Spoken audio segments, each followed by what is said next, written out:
Hello and welcome back to Grim Tales. Before we begin, feel free to leave a comment and tell me where you're listening from. I love reading every single one. If you enjoy dark, twisted, grim tales that send chills down your spine, don't forget to like the video and subscribe to the channel. Turn on notifications so you never miss a new story. Now get comfortable, dim the lights if you dare, relax your mind, let the outside world fade away, and let's begin. Story one it all started about a week ago, and honestly, I still do not know what to make of it. Someone has been knocking on my door at exactly 3:58 in the morning. Not a minute before, not a minute after. Every single time it is 3:58 on the dot. Now, my usual sleep schedule already keeps me up pretty late, usually until around midnight or so. I work as a closing manager at a retail store, and most nights I do not even get home until close to 10. By the time I wind down and finally crawl into bed, it is already late. So when that knocking starts at 3:58, I am right in the deepest part of my sleep. It drags me out of whatever dream I am having and throws me into a kind of confused panic that I cannot really describe unless you have felt it yourself. The knocking itself is not aggressive. It is not like someone pounding on the door trying to break it down. It is more like fast, steady, consistent thuds. They are just loud enough to travel through every corner of my little one-bedroom apartment. There is something almost purposeful about the rhythm of it, like whoever is doing it knows exactly how loud they need to be. Not loud enough to sound violent or threatening, but just loud enough to be impossible to ignore. It is the kind of knocking that sounds like someone is deliberately trying to be as annoying as possible while staying just below the line of aggression. That is what makes it so unsettling. It does not sound like someone who wants to hurt you. It sounds like someone who wants you to come to the door, and that somehow feels worse. The first night it happened, I was completely dead asleep. I had gotten home late from work, eaten something small, and passed out almost as soon as my head hit the pillow. Then suddenly, there it was. That fast, rhythmic thumping cutting right through the silence of my apartment. It pulled me straight out of my sleep, like a hand reaching into the dark and yanking me up. I lay there for a few seconds with my heart hammering in my chest, trying to figure out if I had dreamed it.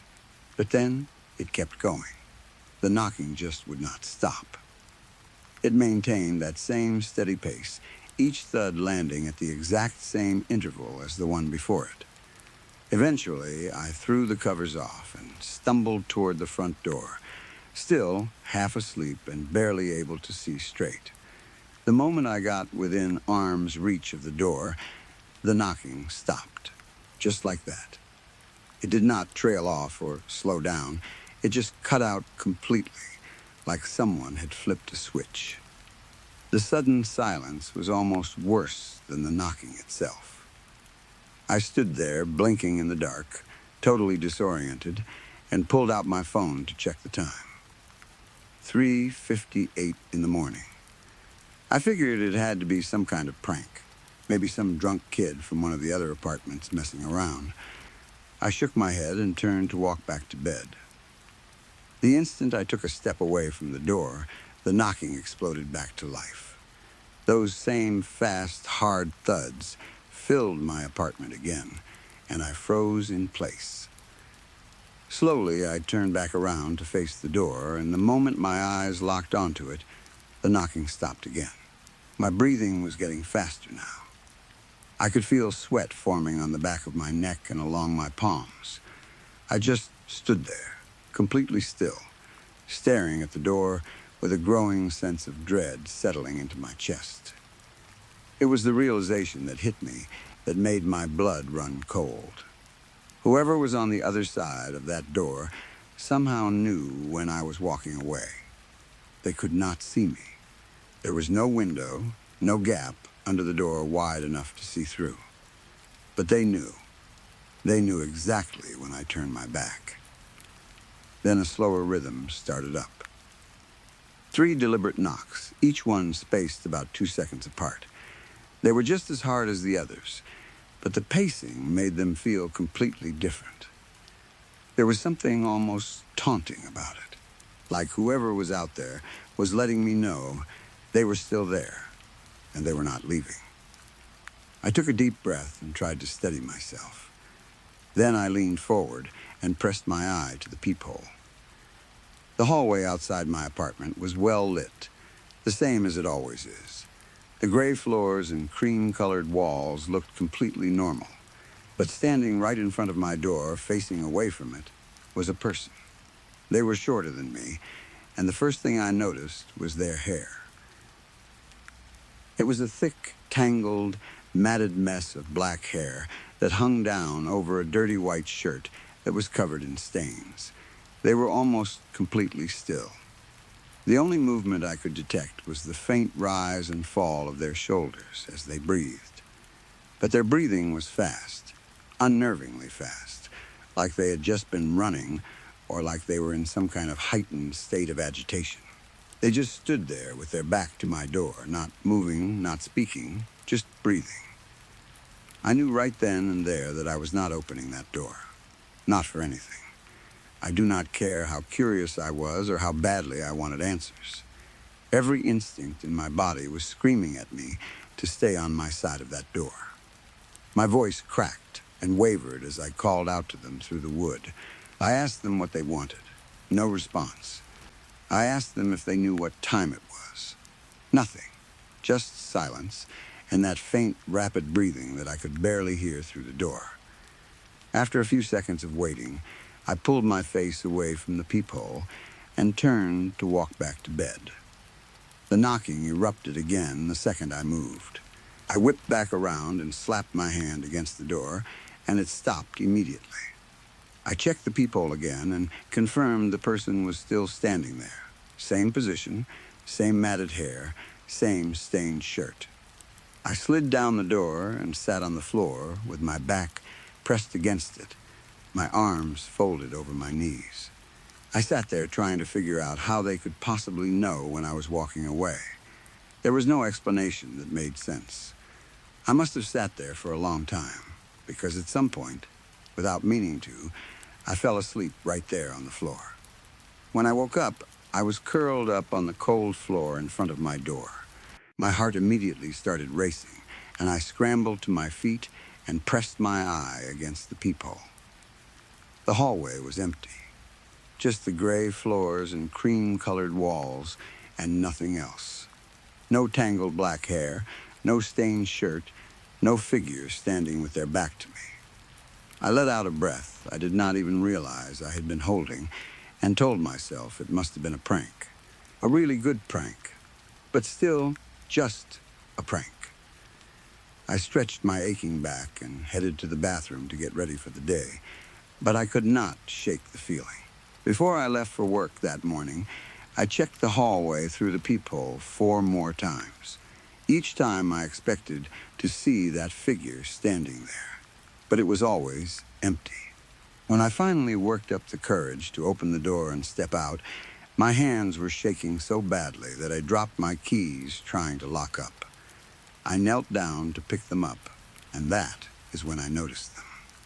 Several long strands of thick black hair were scattered on the carpet right beneath where I was standing, and just beyond them, pressed into the carpet, were dark stains in the shape of bare feet. Someone had been standing right there, barefoot, for who knows how long. A shiver crawled up my spine, and I grabbed my keys, locked the door as fast as I could, and practically ran down the hall to the elevator. Work was a disaster that day. I could not focus on anything. Every report I tried to put together required me to reread every other line 3 or 4 times before the words would even register in my brain. My mind kept drifting back to the hallway, the hair, the footprints, the knocking. By the time my shift was over, I was completely drained. When I got home that evening, my stomach dropped the moment I saw my front door. There were tiny scuffs right in the center of it that I had never noticed before. The paint in that one spot looked worn down, rubbed away, as if something had been pressing against it over and over again. I did not eat dinner that night. I could not. My appetite was completely gone, replaced by a tight knot in my chest that only got worse as bedtime approached. I lay in bed tossing and turning for hours, my mind refusing to quiet down. It was not until around 2 in the morning that I finally managed to force myself to sleep.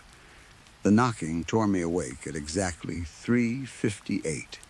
I did not even need to check my phone to know, but I did anyway, and sure enough, there it was. 3:58 in the morning, just like the night before. I got out of bed and walked toward the front door like I was being pulled on a string. It was almost automatic at that point, like my body already knew the routine, even though this was only the second time. The knocking stopped the moment I got close, and when I looked through the peephole, that same small figure was standing there with their matted black hair facing me. Same stained shirt, same rapid breathing, same complete stillness. I stayed at that door for nearly an hour. I sat on the floor and tried to collect my scattered thoughts. I ran through every option I could think of. Should I call the police? Would they even believe me? Would they even show up for something like this? Maybe I should just open the door and confront whoever this was. But no, I was not going to do that. Every fiber of my being told me not to open that door. But I also could not just sleep on the floor again. That was not sustainable. Finally, I made a decision. I stood up and walked back to my bedroom. The knocking erupted the moment I moved, faster and louder than before. It filled every corner of my apartment with that relentless rhythm. I lay down in bed, pulled out my phone, and put my headphones in. I told myself that either I was losing my mind and hallucinating the whole thing, or it was just a dedicated prankster who would eventually get tired and leave. Either way, I was going to put on some music and force myself to sleep through it. It worked for a while. The music drowned out the knocking, and I managed to drift off. But at some point during a quiet transition between songs, a faint sound broke through. It was yelling. Someone was yelling in the hallway. I blinked heavily and pulled one of my headphones out to hear better. It was my neighbor Clyde. His voice was unmistakable, that raspy, half-asleep growl he gets when he is angry. I could not make out everything he was saying at first, but as I stumbled out of bed and rushed to the door, his words became clearer. Clyde's door across the hall was wide open, and his stocky frame was filling most of the doorway. He was standing halfway between his apartment and the figure that was still perched in front of mine. His face, normally a warm tan color, was bright red with anger. His long, dirty blonde hair was bouncing all over the place as he waved his arms around wildly. He was in his boxers and a snug white tank top that probably fit him better about 10 pounds ago. He had clearly been woken up by the knocking. He was screaming at the figure, asking them what they were doing here at this hour, asking how a person like them even got into the building, demanding to know if they were even listening to him. His voice cracked with frustration and sleep deprivation as he stood there in the hallway in his underwear, confronting this thing that had been tormenting me. For a brief moment, I felt a wave of relief. Someone else could see it. Someone else knew it was real. I was not crazy. I reached for my door handle, ready to step out and back Clyde up. But before I could turn the handle, something happened that froze me in place. Clyde stopped yelling mid-sentence. His arms dropped to his sides and his whole body went still. Then the figure in front of my door slowly reached out and took Clyde by the hand. Just like that. It took his hand the way you would take a child's hand to lead them somewhere, and then it walked him back into his own apartment. Clyde went willingly, silently, without a single word of protest. His feet shuffled across the hallway carpet as that small figure guided him through his own doorway and disappeared inside with him. By the time I got my door open and burst into the hallway, Clyde's door was closed. I grabbed the handle and twisted, but it was locked. I pounded on his door and called out his name. After a moment, I heard his voice from the other side, but it did not sound right. It was low and flat and completely calm, nothing like the angry, animated Clyde who had been screaming in the hallway just moments ago. He simply said, "Please go away," that it was late and he did not want any visitors. I rushed back into my apartment and called the police. Then I stood at my door and stared through the peephole without blinking for the entire 3 hours it took them to respond. The sun was starting to come up by the time I finally saw the glint of a badge in the hallway. The officer knocked on Clyde's door first. After a moment, Clyde opened it, and what I saw through the peephole made my skin crawl. Clyde was smiling, but it was not a normal smile. His skin looked paler than usual, almost washed out, and his lips were pulled back as far as they could possibly go. It stretched his face to an almost inhuman degree, like someone had taken the corners of his mouth and just kept pulling. He looked up at the officer, and they exchanged a few sentences that I could not quite make out. Then Clyde raised his hand and pointed directly at my apartment. The officer nodded and turned toward my door. A hard boom shook my door as the officer knocked. I opened it to find him scowling down at me from under his low haircut. He asked me if I was the one who had called. I nodded and opened my mouth to explain everything, but he cut me off before I could get a single word out. He told me that my neighbor had said I was the one knocking on his door for several hours last night. His words hit me like a punch to the gut. I stood there with my mouth hanging open, trying to process what I had just heard. That was not what happened. That was not what happened at all. I tried to explain, stumbling over my words, telling him about the figure and the knocking and how Clyde had come out and confronted it. I told him how the figure had taken Clyde's hand and led him back inside. The officer just looked at me. He told me that Clyde's version of the story was that I was the one knocking and that Clyde had been yelling at me. He said Clyde even told him he had threatened to call the cops on me if I did not stop. My mouth went completely dry. My tongue felt like sandpaper scraping against the roof of my mouth. I could not find words. The officer glanced up and down the hallway and asked me what the other residents would say if he knocked on their doors. Would they back up my story, or would they say it was just me out there knocking and yelling? I raised both my hands with the palms facing up, practically begging him to believe me. He looked at me for a long moment and then sighed. He told me he did not know what was going on between me and my neighbor, and that I did not seem like I was on drugs, but the whole situation was ridiculous. He suggested I leave my neighbor alone and let the whole thing stay in the past. I just nodded because I did not know what else to do. The officer turned and walked back down the hallway. When he reached the elevator, he glanced back at me one more time and scratched his head. The elevator dinged, and he stepped inside, shaking his head slightly as the doors closed behind him. I turned back toward my own apartment and reached for the door handle. 2 sharp knocks rang out behind me. My heart started pounding so hard I could feel it in my throat. I looked over my shoulder and caught a glimpse of Clyde's door. It was cracked open, just barely, just enough for someone to peek through. Then it snapped shut. The next day was torture. I spent every waking moment watching Clyde's apartment from my peephole. I did not see him come or go a single time throughout the entire day. There was no movement, no sound, nothing. I tried to reach out to the other neighbors on my floor.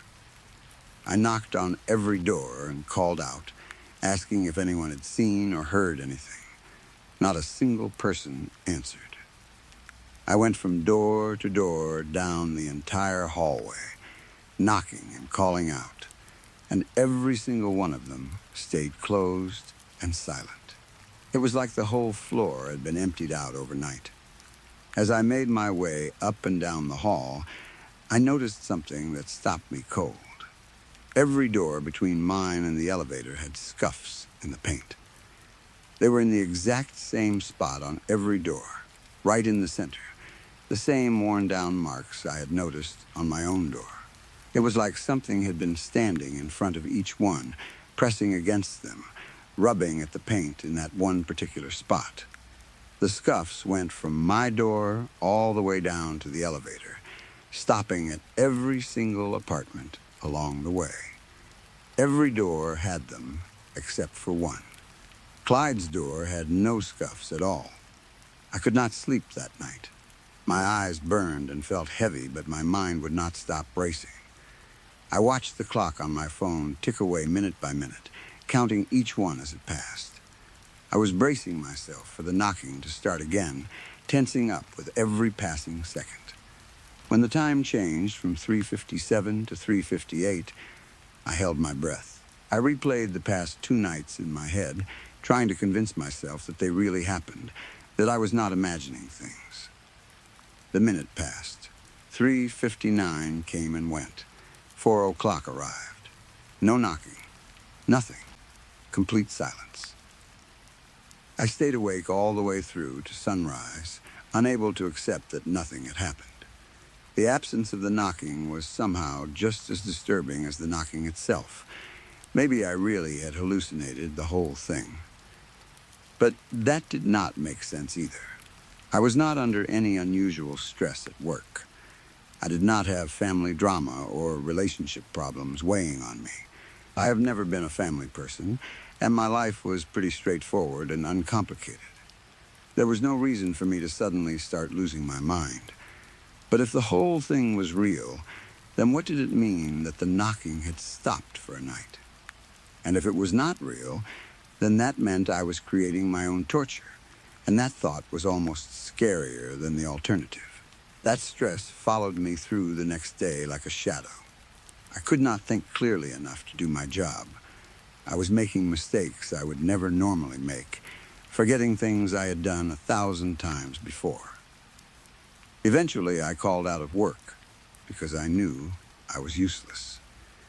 I sat in my apartment all day, watching the hallway through the peephole, unable to bring myself to step outside. Something in the back of my mind kept whispering to me that if I left, it would be behind every door. That thing, whatever it was, would be waiting in the hallway, standing in front of someone else's apartment, standing in front of all of them.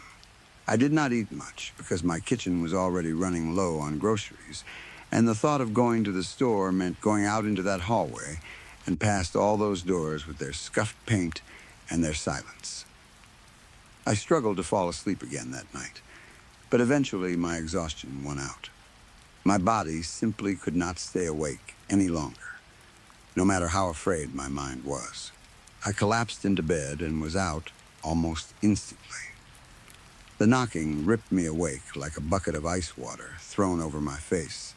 Those same fast, rhythmic thuds filled every corner of my apartment, echoing off the walls and vibrating through the floor. I grabbed my phone and looked at the screen. 3:58 in the morning. I scrambled out of bed so fast that I fell to my knees and ended up crawling toward the front door on all fours, my heart pounding so hard I could hear it in my ears. The knocking stopped the moment I got close, just like it always did. I pulled myself to my feet and pressed my face against the peephole, but this time I kept my eyes squeezed shut. I stood there taking deep breaths, trying to calm myself, trying to prepare for whatever I was about to see. Then slowly, carefully, I opened my eyes. It was Clyde's face, staring back at me. Or something wearing Clyde's face. His round features filled the peephole, and I nearly fell backward in shock. He was standing right up against my door, closer than anyone had been before, looking directly up into the peephole. That was the part that got me. He was looking up. Clyde and I are almost exactly the same height, and I have to hunch down slightly to look through the peephole. But he was standing straight up and looking upward, like a small child staring up at a tall adult. That meant whatever was standing out there was shorter than Clyde, significantly shorter, but it had his face. And that smile, that same stretched, impossibly wide smile from when he had talked to the police officer. His lips were pulled back so far that the skin at the corners of his mouth was cracking and splitting apart. I could see tiny lines of blood catching the hallway light, glistening in the fluorescent glow. His eyes were completely bloodshot, filled to the brim with tears that just sat there and refused to fall. He did not blink. He did not move. He just stood there, staring up at me through the tiny glass circle in my door with that broken, bleeding smile stretched across a face that did not belong to him. I shifted my head slightly, trying to see more of whatever was standing out there. But it was pressed so close to the door that the peephole only showed me from the stained white shirt up. I could not see the rest of the body.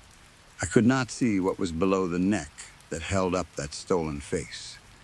As I studied the horrifying image, something caught my eye at the very edge of the peephole's view. Behind the thing wearing Clyde's face, across the hallway, Clyde's apartment door was slowly opening. It moved so gradually that I almost missed it. It stopped when it was only a few inches open, and just stayed there, a dark gap leading into the apartment beyond. I did not sleep that night. I refused to walk away from the door. I stayed curled up on the floor with my back pressed against it, only getting up periodically to check the peephole. Each time I looked, that thing was still there with Clyde smiling, cracking, bleeding face tilted up at me. And each time I pressed my eye to the glass, I could have sworn its head shifted slightly to follow my movement, even though I was on the other side of a solid door. I thought about calling the cops again, but immediately dismissed the idea. After what happened last time, they would just think I was the problem, and I thought about screaming for the neighbors. But none of them had answered their doors the last time I tried. I did not even know if any of them were still in their apartments. And the thought of what had happened to Clyde happening to someone else because of me was enough to keep my mouth shut. That was 2 days ago now. The thing wearing Clyde's face was gone when I checked the peephole sometime around 7 in the morning after the sun had come up and light was streaming through my windows. But even though it left, Clyde's door across the hall is still open. It never closed. It has just stayed there, cracked open by those same few inches, showing nothing but darkness beyond the gap. I have not left this small stretch of my apartment that spans from my kitchen across the front door to my bathroom. It is about 15 feet of space, and it has become my entire world. I managed to get a little sleep last night when 3:59 finally came and went without any knocking. But I do not know how much longer I can keep this up. I am exhausted in a way that sleep does not fix. My kitchen was already running low on food before this whole thing started, and now it is getting dangerously close to empty. But I am not leaving this apartment until Clyde's door closes. I am not stepping into that hallway while that dark gap sits there across from me, waiting. Since I have taken up my post here by the door, I have not heard a single person walk up or down the hall. No footsteps, no doors opening or closing, no elevator dings, nothing. The entire floor has gone completely silent. I do not know if that thing has already gotten to everyone else. I do not know if I am the last one left on this floor or in this whole building. All I know is that I do not want to die here. I really do not want to die here. But I will not let that thing get me. I will not open this door, and I will not step into that hallway. Even if it means sitting here until there is nothing left to eat, even if it means starving to death in this tiny apartment with my back against the door and my eye pressed to the peephole, watching that dark gap across the hall and waiting for something to finally step out of it. Story 2. I want to start by saying that my daughter is a completely normal kid. She is 4 years old. She draws horses that end up looking like lumpy clouds.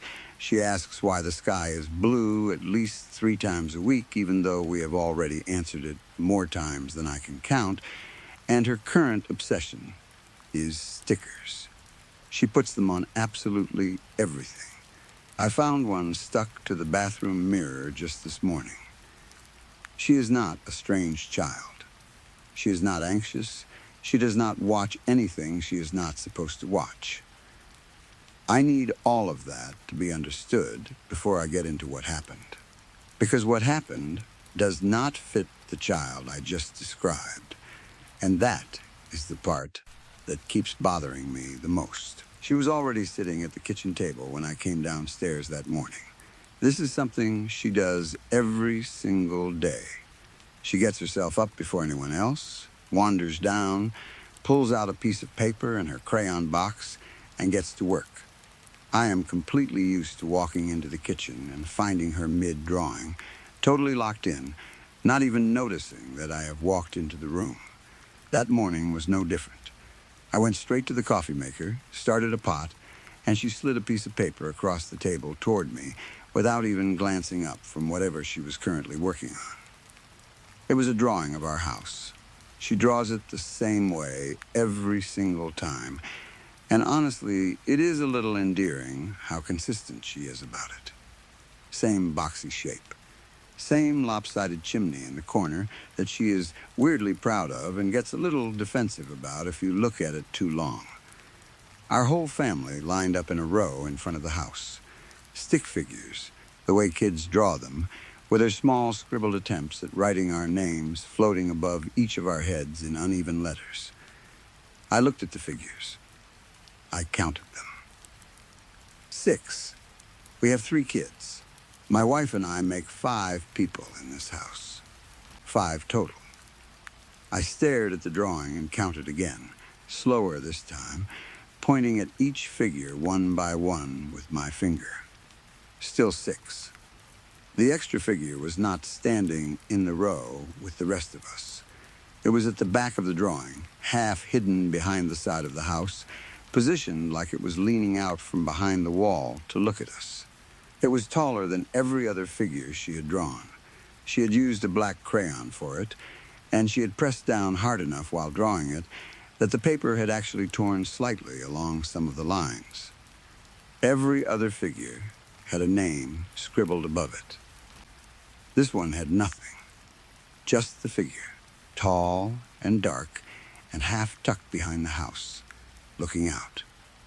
I sat down across from her at the table. I kept my voice as casual as I could manage. I said, "Hey," and asked her who that one was, pointing to the figure at the back. She did not look up from what she was drawing. She said that was the one who watches from the yard. I asked her what she meant by that.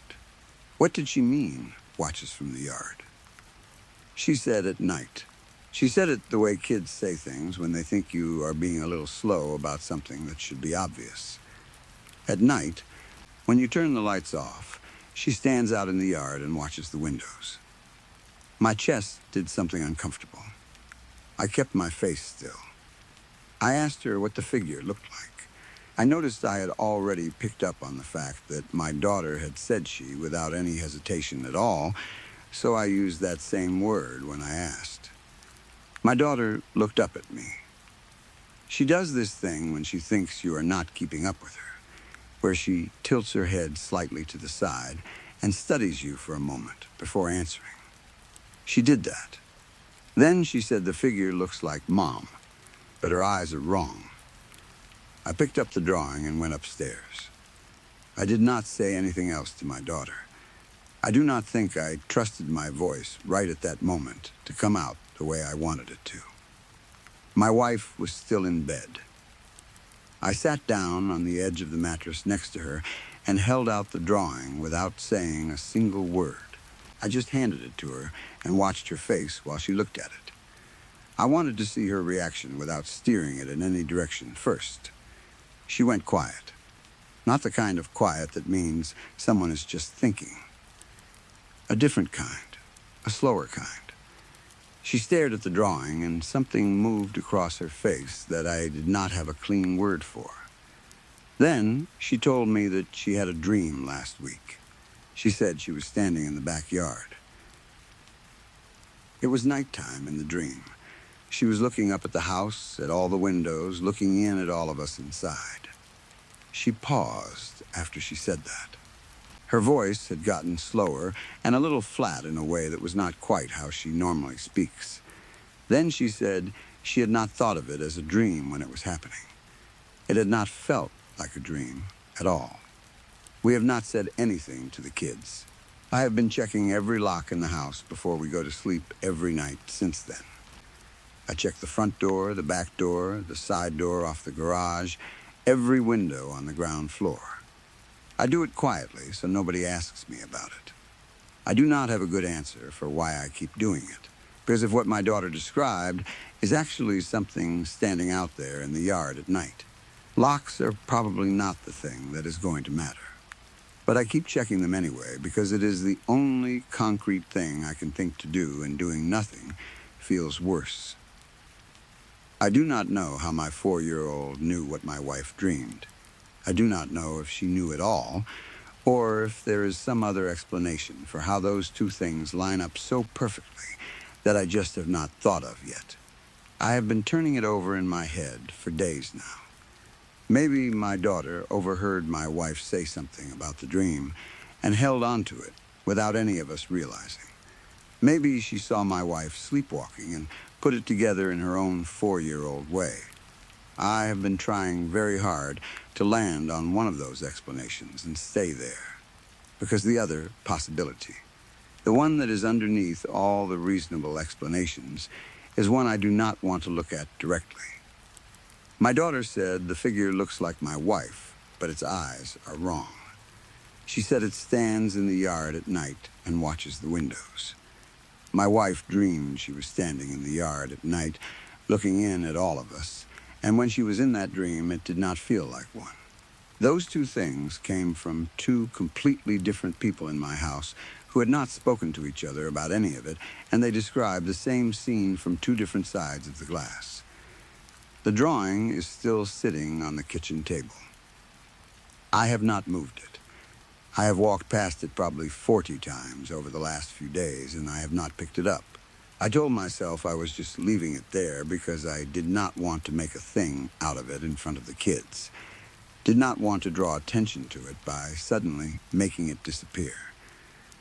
But honestly, that is not the whole reason. The whole reason is that I do not really want to touch it again. Something about picking it up feels like it would mean something, like it would be an acknowledgement of something I am not ready to acknowledge. My daughter has not mentioned it again. She has moved on to other drawings, other stickers, other questions about the sky. She asked me yesterday morning why clouds are soft-looking but you cannot sit on them, and she seemed completely satisfied with my answer, and she laughed at something on her tablet after breakfast. And she was completely, entirely normal. She did not bring up the figure. She did not look out the window toward the yard. She just moved on the way 4-year-olds move on from things, like the whole conversation never happened. That almost makes it worse somehow. The fact that it was so easy for her, like it was just a piece of information she passed along and then was done with. Like telling me about the figure in the yard was no different from telling me what she wanted for breakfast. I have been going to the bedroom window at night before I go to sleep. I stand there for a few minutes, and I look out at the yard. I do not know what I am looking for exactly. I do not know what I would do if I saw something. I tell myself I am just checking, just being thorough, just being the kind of person who takes things seriously without overreacting. But I stand there longer than I need to, if that were true. I stand there and I look at the dark parts of the yard, the places where the light from the house does not reach, and I think about a tall figure in black standing just at the edge of that darkness, looking back up at me. I have not seen anything. Every night so far, just the yard, just the dark, just the normal quiet outside. Nothing standing there. Nothing at the edge of the light looking in. But I keep checking. Every night I keep checking. And I think the reason I keep checking, the real reason underneath everything else, is that some part of me is more afraid of the night I finally see something than I am of all the nights I do not. Story 3. I grew up in southern Minnesota, and like most places, we had our share of urban legends. But they were always the same ones you would hear anywhere. The kind of stories that got passed around schools and sleepovers and never really felt local. Whenever I traveled up to the small towns in northern Minnesota for hockey games, though, that was where the stories started to feel different. The people up there had their own legends, ones you would never hear anywhere else, and the one that always stuck with me was about something called the man in the fedora. The story went like this. If you were out in the forests at night and you wandered off the path, he would find you. He would follow you, and eventually, he would take you. You would be gone. No trace, no explanation, just vanished. The other part of the legend, the part that always felt stranger to me than anything else, was that you could only see him through cameras. Not with your eyes, only through a lens. Now, I will be honest, even as a 10-year-old, I didn't find this particularly convincing. It sounded like the kind of thing older kids made up to scare younger ones. But I also wasn't the type to test things like that. It wasn't like I was wandering through forests in the middle of the night anyway, so the legend just stayed in the back of my mind as a strange little piece of northern Minnesota culture. Fast forward to about a month ago. I was sitting around with my friends planning a camping trip, and for some reason, the man in the fedora came back into my head. I brought it up, partly as a joke, and partly because I thought it was fitting. We were going to be staying in a cabin in the woods a little north of Superior National Forest. I say camping, but really we were just staying in a cabin for about a week. Still, it was deep in the trees and far from anything, so the legend felt appropriate. Out of everyone I invited, 3 of my friends decided to come along. James, Tanner, and Camden. I also suggested bringing a girl I had met on Tumblr a couple of months earlier. Her name was Alyssa. I had known her for about 2 months at that point, and I thought she might want to come along. My friends agreed to let her join. The whole ride up to the cabin, though, she barely said a word. She just sat there, quiet, looking out the window. Based on my interactions with her online, that seemed about right. She was never the most talkative person, even through text, so I didn't think much of it at the time. When we arrived, we unloaded everything and picked our rooms. Tanner looked at me while we were settling in and asked if I really thought we were going to find anything out there. I told him probably not, but that I had come prepared anyway. I had brought a revolver, a bat, and some bear spray. I figured if the man in the fedora was real, he was probably some kind of ghost or spirit, and none of that stuff would help.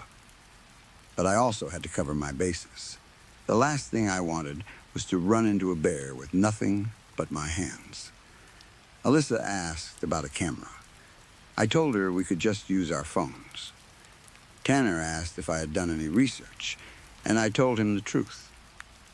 There was barely anything on the internet about the man in the fedora.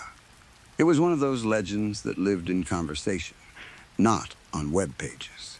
Alyssa asked if I was sure modern cameras would even work, and I told her I was not about to carry around a Polaroid. She smiled at that and went to her room without saying anything else. After she left, James pulled me aside and told me something felt off about her. I told him she was probably just nervous, maybe socially awkward. He looked at me and said she seemed like the type of person who would murder us in our sleep. I laughed and told him to lock his door and maybe barricade it too, just in case. He sighed and went upstairs. I walked over to the kitchen window and looked out at the forest. It was getting late, and I wanted to make some s'mores before it got too dark. While I was standing there looking out the window, Alyssa appeared right behind me and asked if I had checked all the locks. I nearly jumped out of my skin. I asked her how she had gotten there so fast, and she just said she was fast. I told her no, I hadn't checked the locks yet, and that I probably should. I went around the cabin and checked every lock. They all seemed solid enough. That night, we set up a campfire in front of the cabin and sat around roasting marshmallows. The wind was moving gently through the trees, and the whole scene actually felt peaceful. We started telling stupid, scary stories, the kind that are more funny than frightening, and we were all laughing and having a good time. Then, Alyssa said she wanted to try telling one. She started by saying the story took place in these very woods. She said winter had come and a group of settlers had been pushed to desperation, and that desperation had led to deaths. Camden interrupted and said it didn't sound like a joke. I told Camden that was obvious. Then James spoke up and asked if anyone else was feeling cold. I shivered the second he said it. It was cold. Not just a normal nighttime chill either. It was the kind of cold that comes on suddenly and doesn't feel natural. All of us had goosebumps, except for Alyssa. She didn't seem affected at all. But she kept glancing into the forest, looking at something none of us could see. She suggested we go inside. She said it plainly, but there was something underneath it, like she wasn't asking. She said we should go inside, and she meant it. I asked why, and she just pointed out that we were freezing and the cabin was warm. We agreed, put out the fire, and went in. Inside, I looked at her and asked why she hadn't been cold. She said she was. I told her she didn't have goosebumps. She said that didn't mean she wasn't cold. I didn't push it further. We stayed up a while longer before heading to our rooms. I took a knife from the kitchen and put it under my pillow. There was nothing specific I could point to that made me feel like I needed it, but something about the whole situation just felt off. I barricaded my door too. I didn't sleep that night. I kept hearing what sounded like footsteps outside. Slow, steady, circling the cabin. I didn't pull the blinds aside to look. In the morning, I went outside to check and found footprints beneath my window. They were human-shaped, barefoot, and they went all the way around the cabin. Some of them overlapped, like whoever or whatever had made them had gone around more than once. I went inside and told everyone. I didn't accuse anyone directly. My first thought had been Alyssa, but the problem with that was that I had been awake all night and never heard the cabin door open. We all threw around theories. None of them landed on anything solid, but we agreed we couldn't just ignore it. James suggested setting up security cameras. I told him we hadn't brought any. Then Alyssa said she had. We all looked at her. I asked why she had brought a security camera on a camping trip. She just shrugged and said it was better to be safe than sorry. She went to grab her bag and came back with a single camera. She set it on the kitchen table.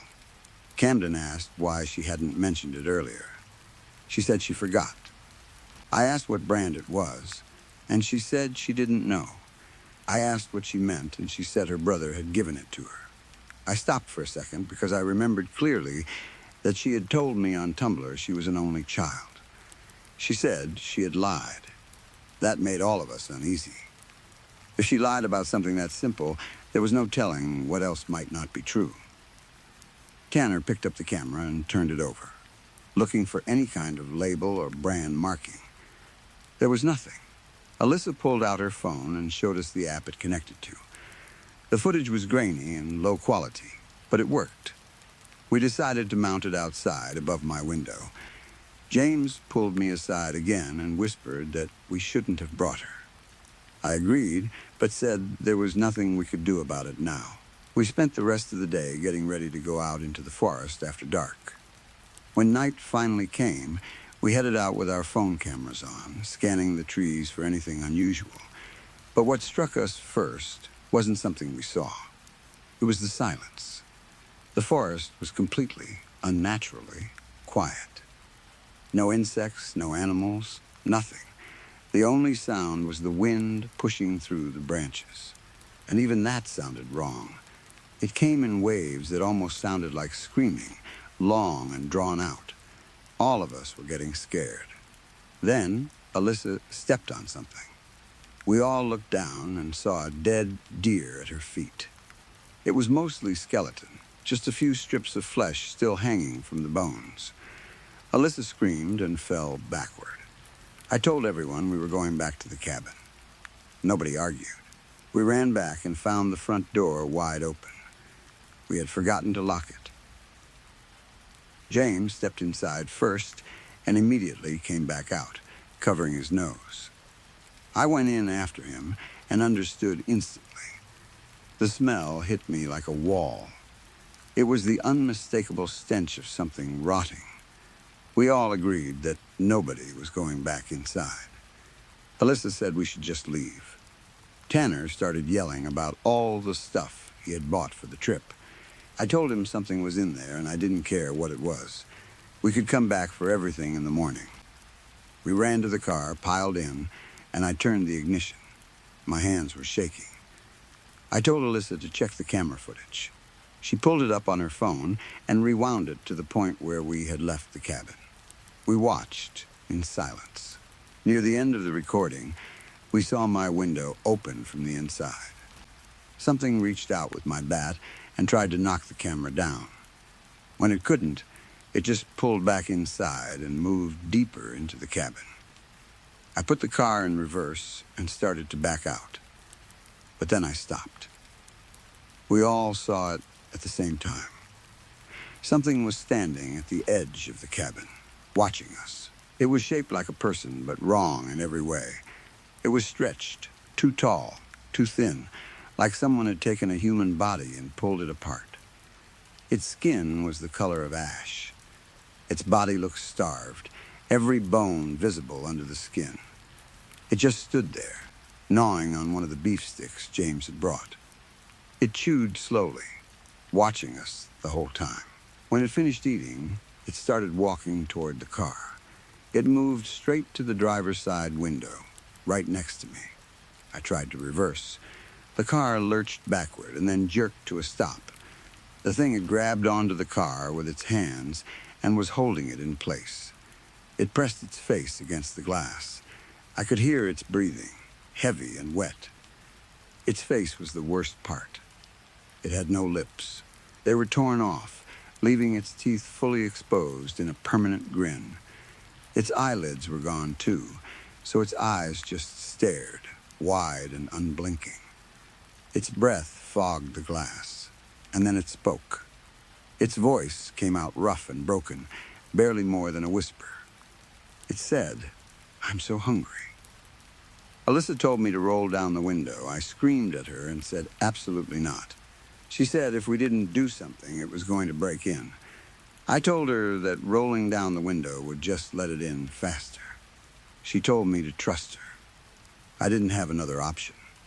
I rolled the window down just a little, maybe an inch. The thing immediately pushed its fingers over the top of the glass and curled them around the edge, pulling gently. Alyssa said more. I said no. The thing outside said yes, drawing the word out slowly.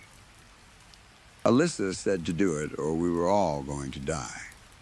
I rolled it down another inch. The thing tried to push its head through the gap but couldn't fit. Alyssa said more.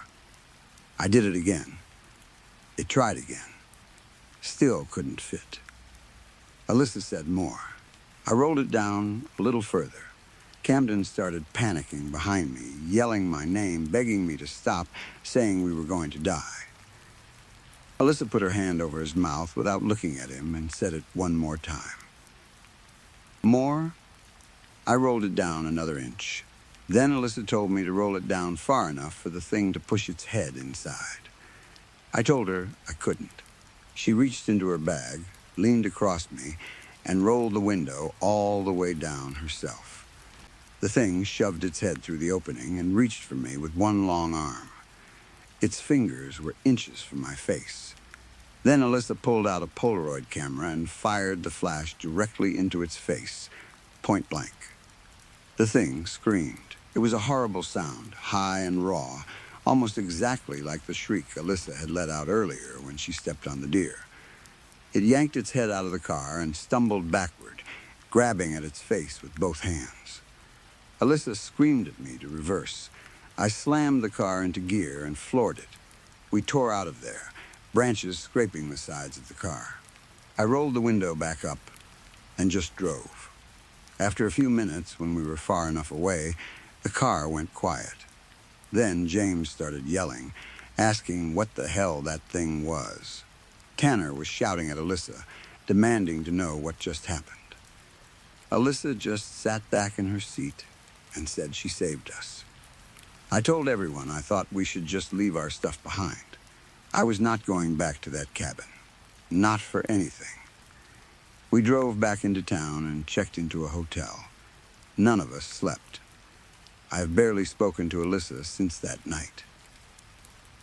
Even though she saved us, I still can't shake the feeling that something about her was not right. The way she wasn't cold, the way she moved without making noise, the way she knew exactly what to do when the rest of us were falling apart. The Polaroid camera she just happened to have after I had specifically joked about not bringing one. The brother, she said, gave her the camera, the one she previously said didn't exist. We never went back for the security camera or any of our stuff. I don't want to. I still don't know if the man in the fedora is real or if that thing at the cabin was something else entirely. Part of me wants to believe they are not the same thing. Part of me doesn't want to find out. I am done looking. Story 4. When my mother was alive, she was quite the storyteller. My brothers and I were constantly hearing stories about her youth, how she met our father, what we were like as babies. But those were never our favorites. No, what we loved more than anything were her scary stories. She was a master at it. She would go all out with flashlights and spooky music and sound effects and everything she could get her hands on. We would hear the usual ones about crazy axe murderers and escaped mental hospital patients. She even told us one that we were absolutely sure was just the plot of Nightmare on Elm Street, even though she swore up and down she had never heard of it. But there was one story we heard more than all the others. One story we always asked for, always wanted to hear again. The bitter beings. When Mom told that story, things were different. This was not a story she told in some big dramatic way while knowing it was all made up. No, the way she told us about the bitter beings, it felt like a warning. There would be no flashlight, no music, no theatrics of any kind, just my brothers and me sitting in a circle on the floor, completely focused on our mother, hanging on every word. She would say that bitter beings have 2 warning signs. She spoke with so much conviction that it was almost hypnotizing. She said that when they are near, red lights follow. And with those red lights comes a sound. Everyone hears something different. Her gaze would drift down to her feet for a moment, and then it would shoot right back up to us. She said she heard a ticking, like a clock. Her father heard a whistle. It is always different, she said, but you will always hear something. Noah looked up at her with a little bit of confusion on his face and asked what they were. She looked down at him with a small smile. She said, "We do not know." Her honesty in that moment scared me more than anything else ever had. She said they visit everyone in our family at least once. They visited her. They would visit us. I asked what they wanted. There was a small shake in my voice that earned a snicker from Isaiah. I smacked his arm before Mom started talking again. She said we would know when it happened. That was her answer, and it sent a chill straight down my spine. I felt that same chill tonight. Mom's funeral was back home in Ashford, which was nearly a 10-hour drive from where I now lived in Texas. On the drive there, I told Angie about the bitter beings. When you have been driving for more than 5 hours, conversation becomes pretty valuable. She asked me if I really believed in all of that. She bit into the Slim Jim she had gripped in her hand and said it sounded like my mom was just trying to scare us. I told her I did not know. I said it was just different, the way she told it. I sighed and kept my eyes on the road. I said I did not know if I believed it, but she did. There was a pain in my chest right then. Referring to her in the past tense still felt wrong. I think Angie saw it in my face, because she reached out and put her hand on top of mine on the center console. Her hand was warm against the pale of my skin. I let go of a breath and put on a small smile. Her thumb ran across the back of my hand, and I felt the pain in my chest start to fade. I mumbled that she was too good at that. She smiled and let out a light little giggle. She said it was her job. Her voice was light and bouncy. I looked over at her. I saw her brown eyes. I saw her curled hair, which she had spent hours on only to lose the battle with the Texas humidity. She was the most beautiful thing on this planet. She leaned over and kissed my cheek and rested her head on my shoulder. She told me to wake her up when we got to the hotel. I said sure thing with a smile and placed a kiss on the top of her head. I counted center lines on the road while she slept. A long sigh escaped me. With Angie here, it was easier. But with her asleep, with nothing but my own thoughts for company, I had to sit with the truth. Mom was dead. I was driving back home to bury her. It was not the fact that she died that ate away at me. She had been dying for years. I was happy her suffering was over. What was killing me was the guilt of never telling her about Angie and me, never coming out to her.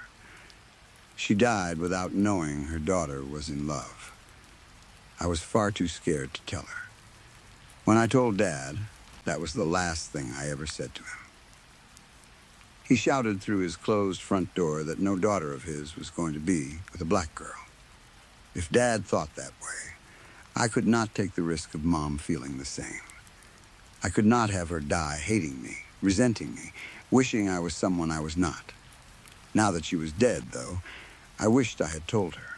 I wished I had introduced her to Angie so they could have laughed together while Mom showed off her scrapbook of embarrassing baby pictures. It was too late for that now. Angie would meet Mom in a box, her face frozen to look at peace, her hands folded, like she was just sleeping. I let my head lean against the headrest. Angie's arms came up in her sleep to hold mine. I could not help but smile. Whatever, I thought. Mom would have loved her. Wherever she is now, she is happy for me.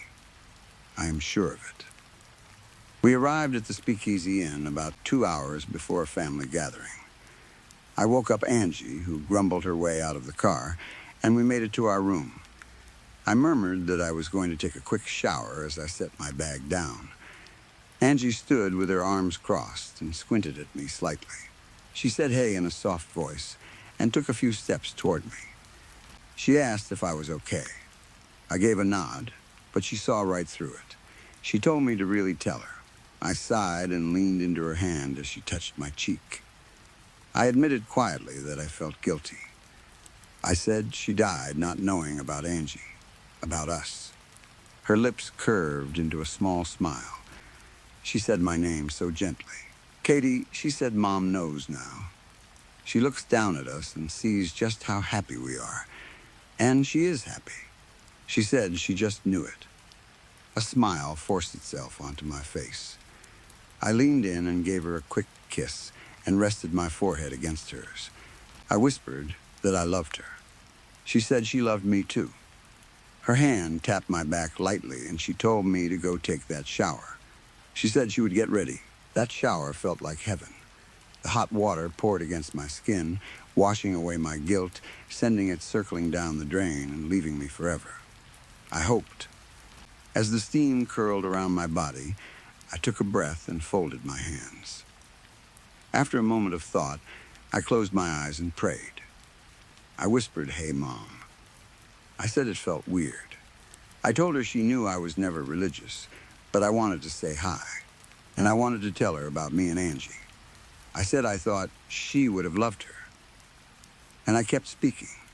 I told her how Angie and I met at a book club, how we had to pretend not to be into each other, how we had to meet in secret. A weight lifted off my chest. When I opened my eyes, things felt okay.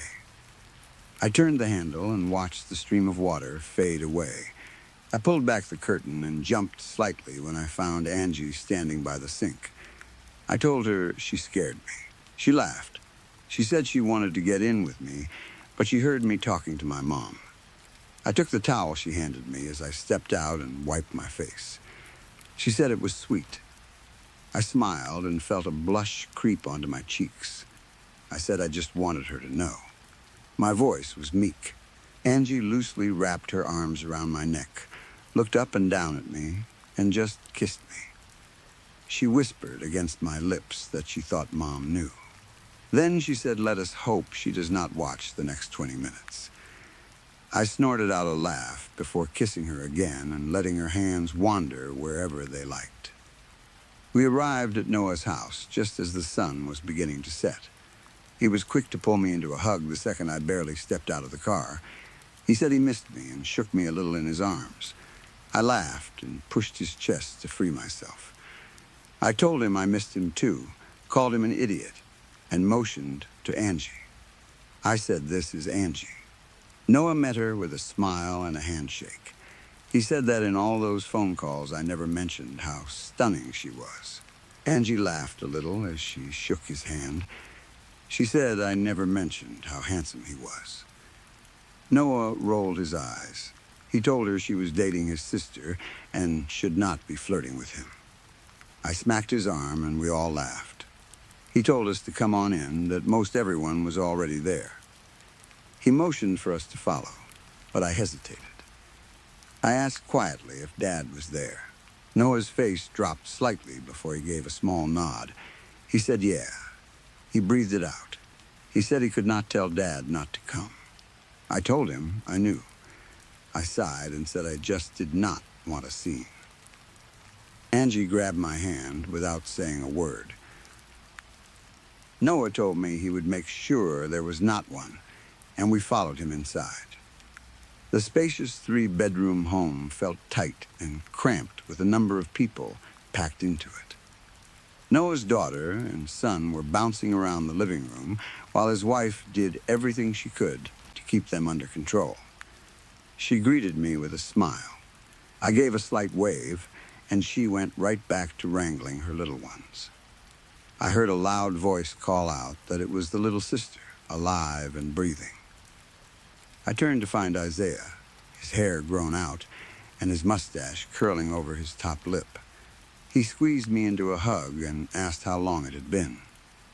He let me breathe. I said 3 years with a little sadness in my voice, but then I told him I had been watching those skate tapes he had been sending. He gave me a big, genuine smile.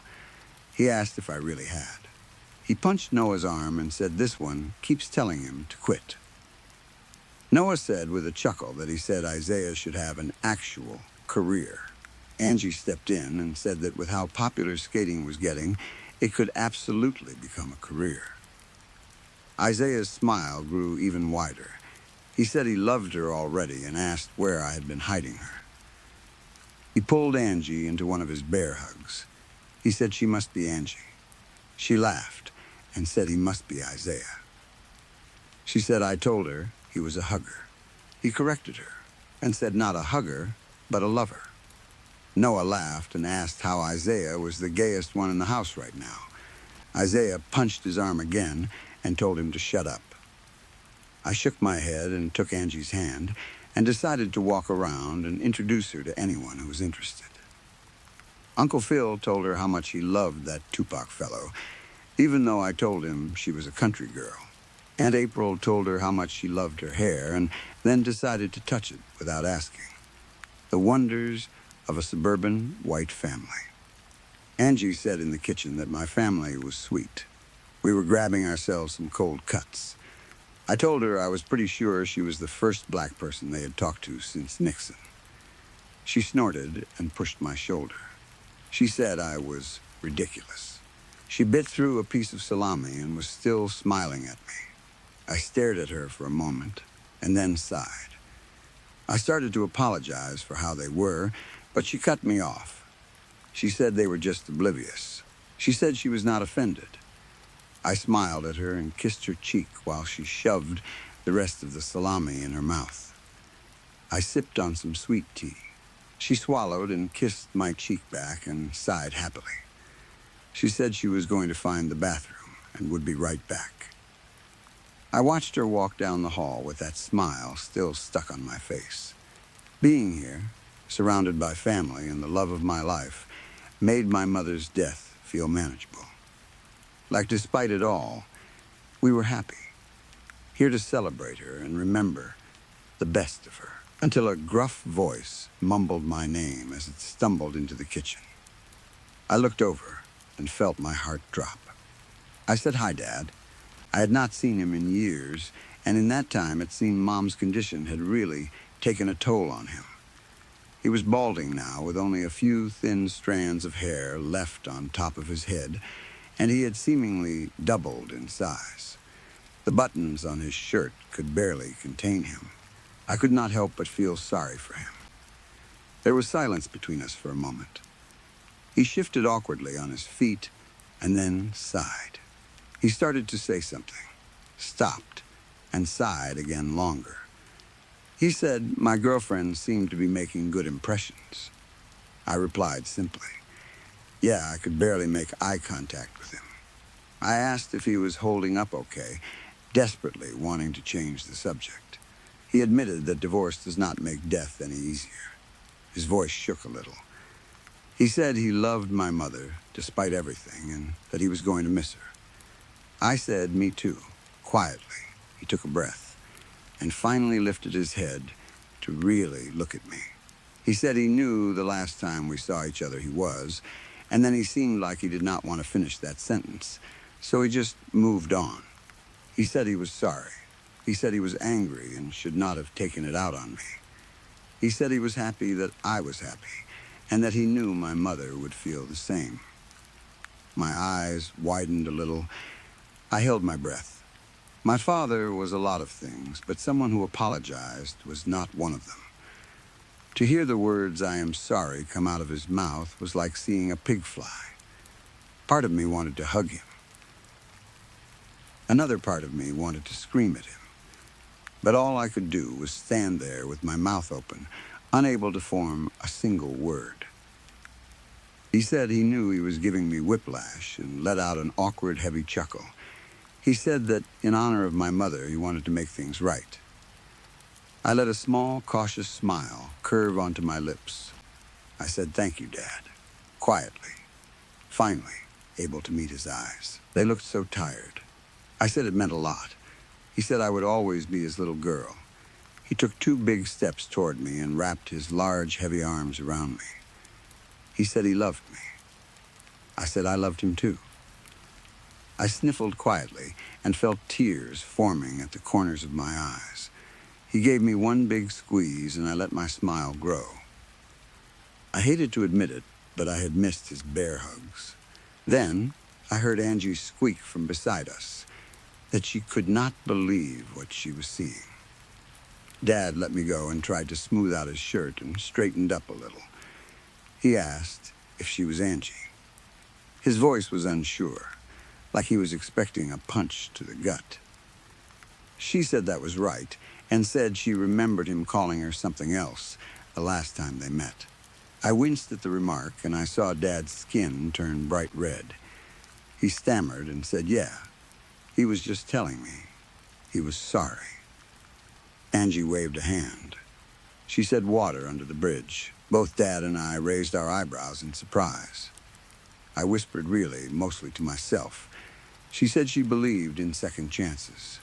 She asked him what he said. Fresh start. Dad stared at her for a moment, then nodded and shook her outstretched hand. He said fresh start. Angie smiled her big smile and shook his hand, doing her best to match his grip. The rest of the day flowed smoothly after that.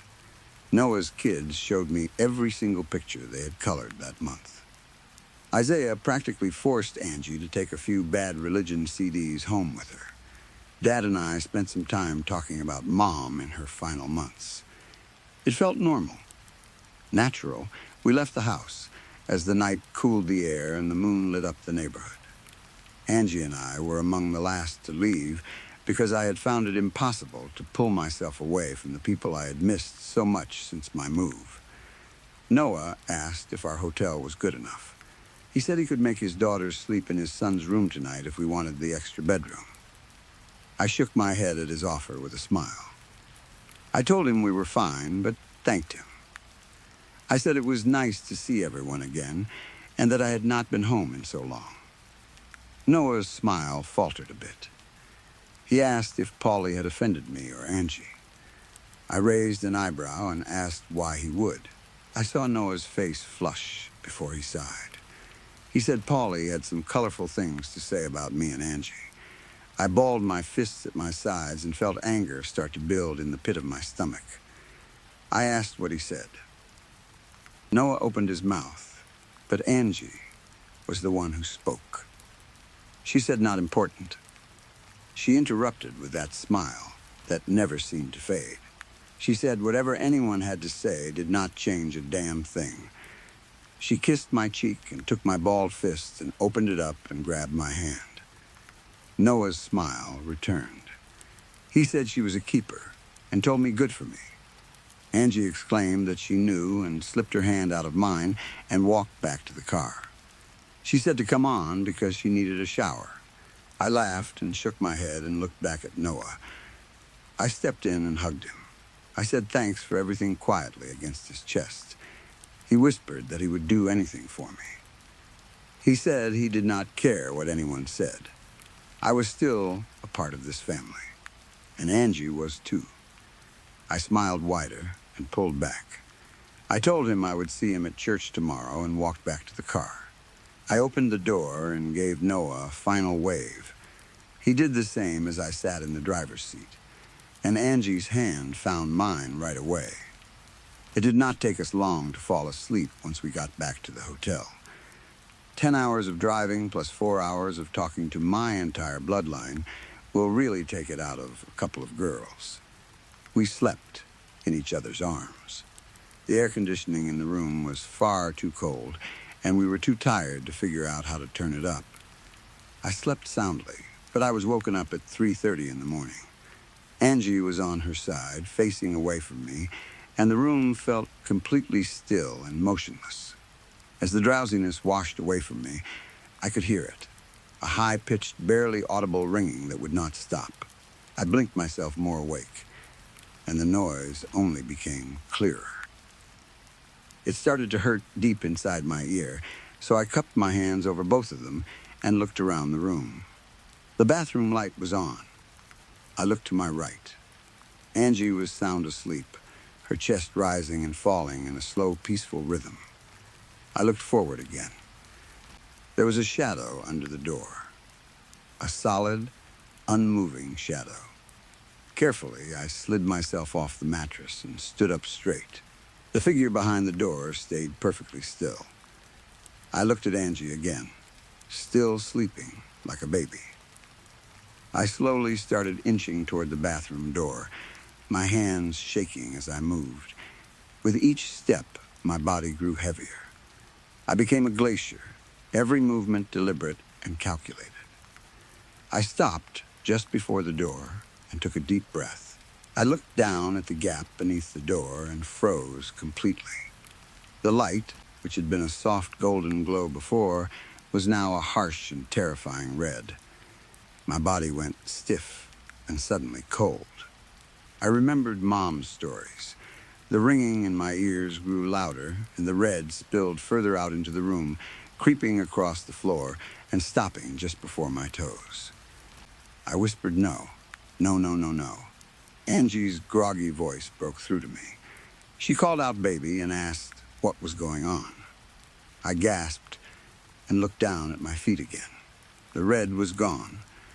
The only sound in my ears was the air conditioning, and the bathroom light was off. I let out a shaky breath and could barely get the words out. Angie asked what was going on.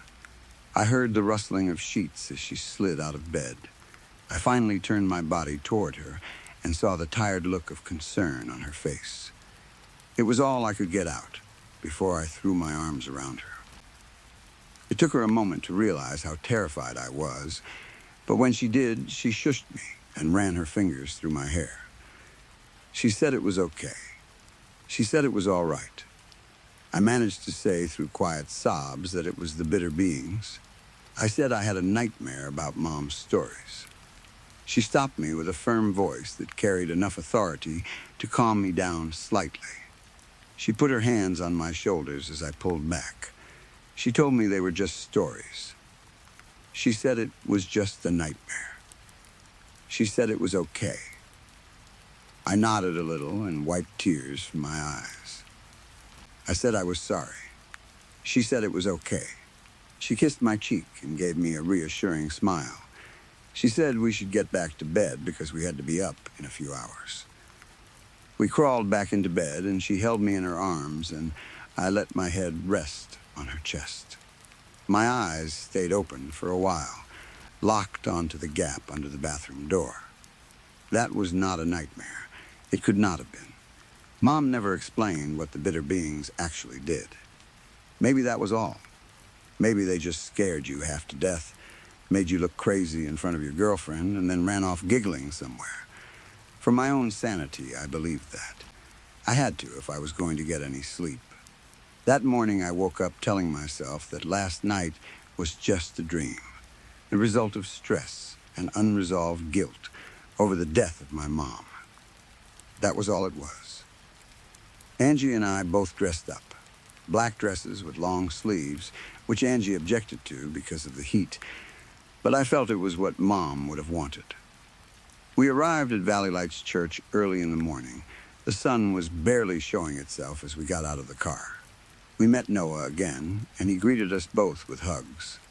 Seeing him in an all-black suit was a rare sight, and one I wished he would do more often. We did not talk much as we made our way inside and took a seat at the front pew. It was hard for me to pay attention while the priest spoke.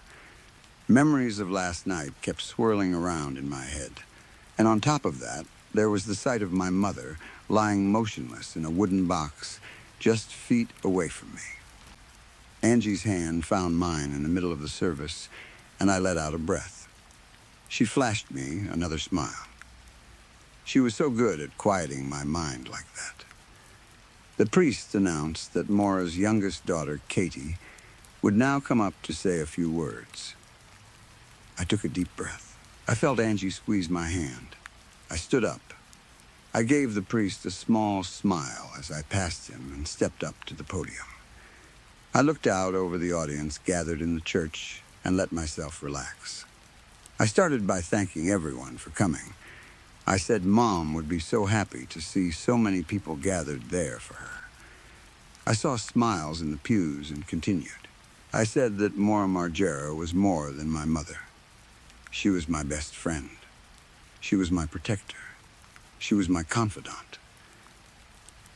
I said I remembered after school every day there was nothing I wanted more than to go home and sit with my brothers and listen to her stories. My smile grew wider, and I looked over at the casket beside me. Red, I saw the red again. The red, the shadow, the ringing. I took another breath. I looked out at Angie, who was still smiling at me. I said my mother passed away knowing one thing as a fact. She was loved. By me, by my brothers, by my father, by everyone in this room today.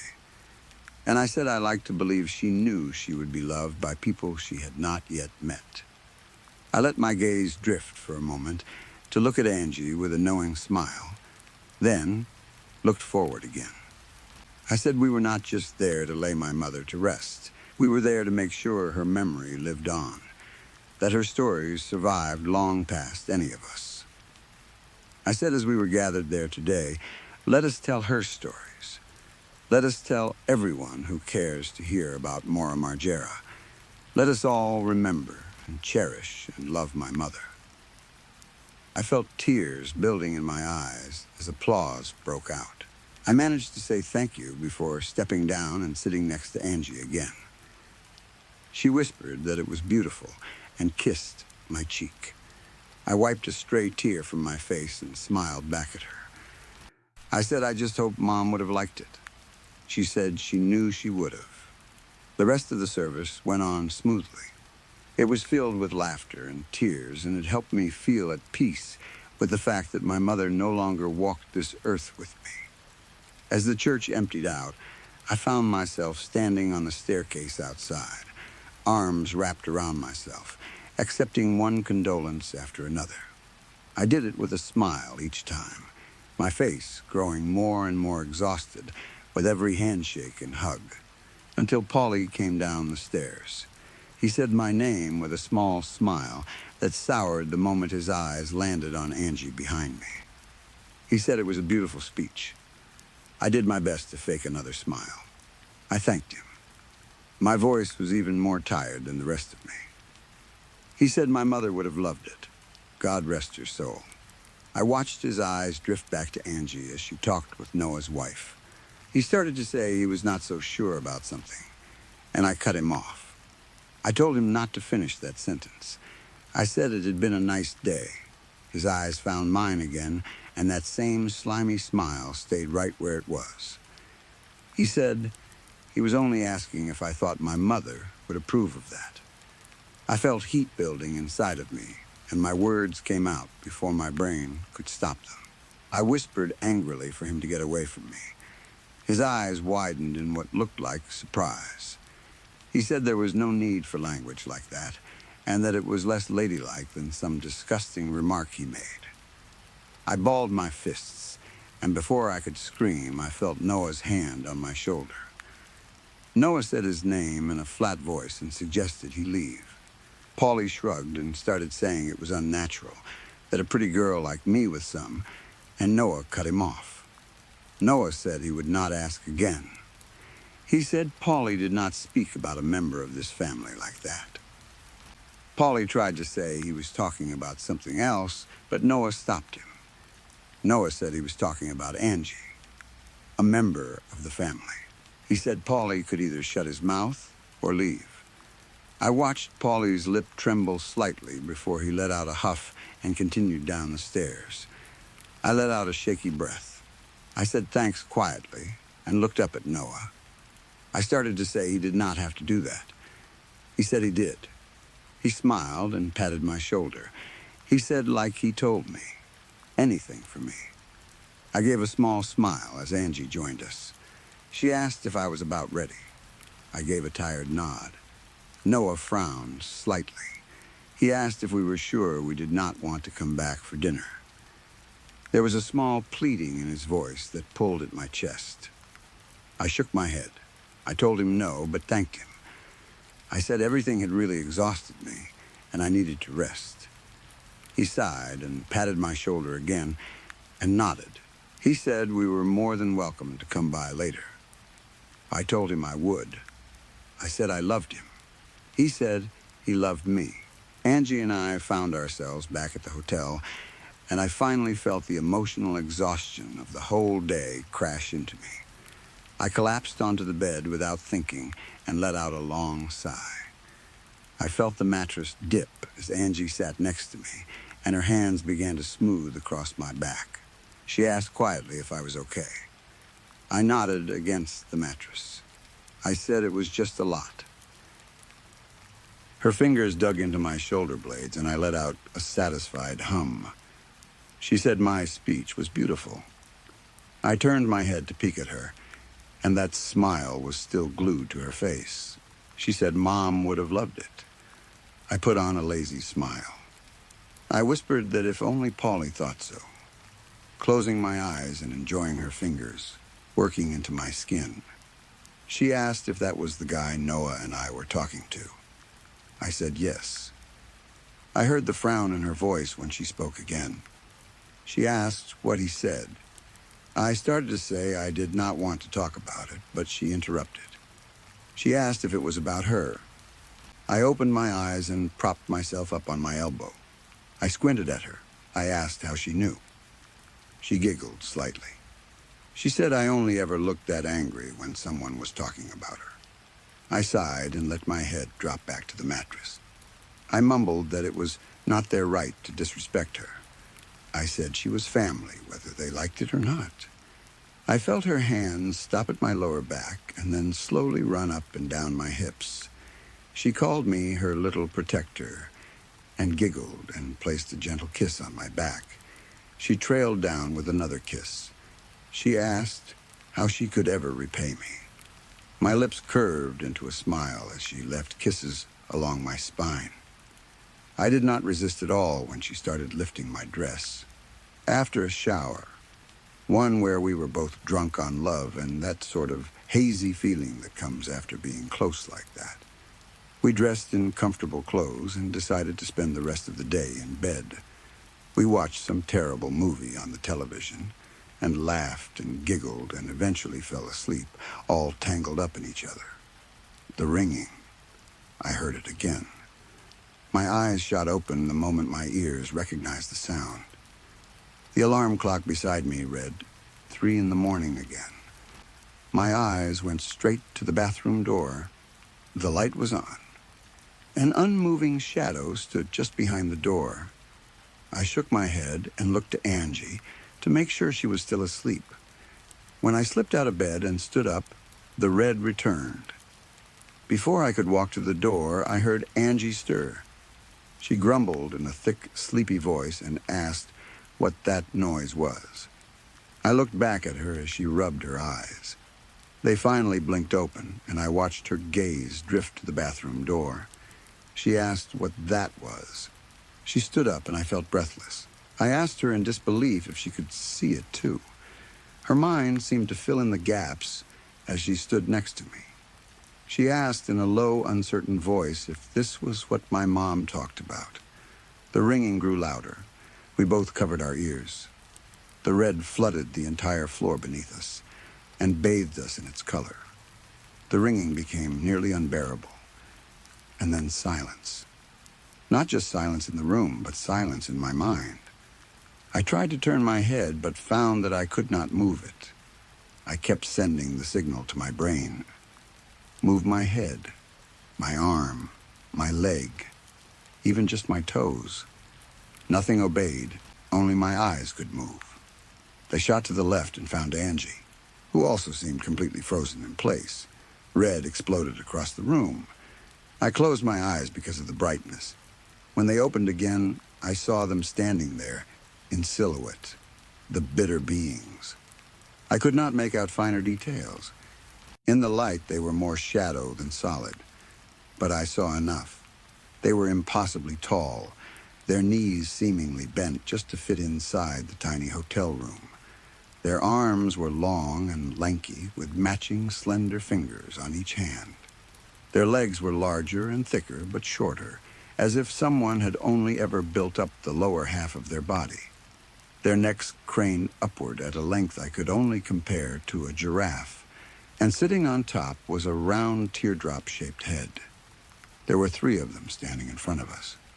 The room felt still and frozen, and my body was fighting to do absolutely anything other than just stand there. I did everything I could to move my jaw, open my mouth, scream. Nothing would obey. As I kept trying to force my body to move, a memory invaded my mind. A memory that was not my own. It simply appeared in my brain as if it had always been there. They were showing me something. An empire. An empire that had been destroyed by something. Many of them died. They were unable to have children. They searched for answers. They came upon a man on Earth. It was 1894. I did not know how I knew that, but I knew it. They took the man onto a ship. Their experiments did not work. He made a deal with them. He told them they could take one of his bloodline every generation until they found what they needed, as long as they let him go. That was my great-great-grandfather. He started this. He was the reason they were standing in front of me. My eyes looked at the shapes in the red again. Suddenly, my own thoughts became loud. I asked how many of them were left. I cannot remember why that was the first thing I thought to ask. A foreign voice answered from somewhere in the back of my mind. It said 96. The voice was young and old and unfamiliar and familiar, all at the same time. I thought that I did not want to go. I felt a tear roll down my cheek. They did not speak again. The figure in the center simply lifted its arm, a long, slender finger extending and pointing to my right, pointing at Angie. My mind immediately went into panic. I screamed no inside my head. I said they could not take her. She was not blood. That was the deal.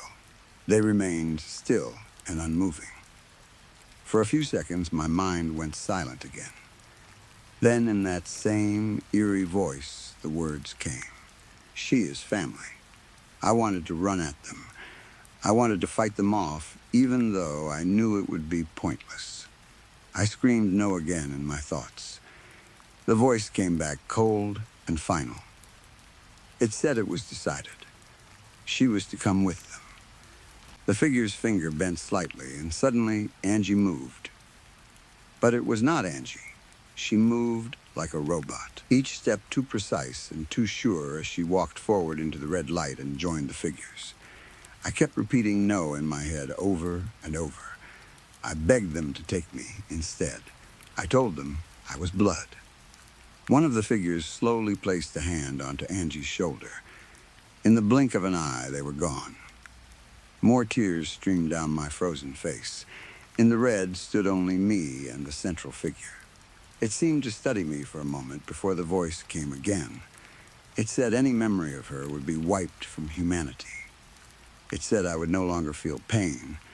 The way it spoke made my skin crawl. I screamed no again and brought the thought to the front of my mind as loud as I possibly could.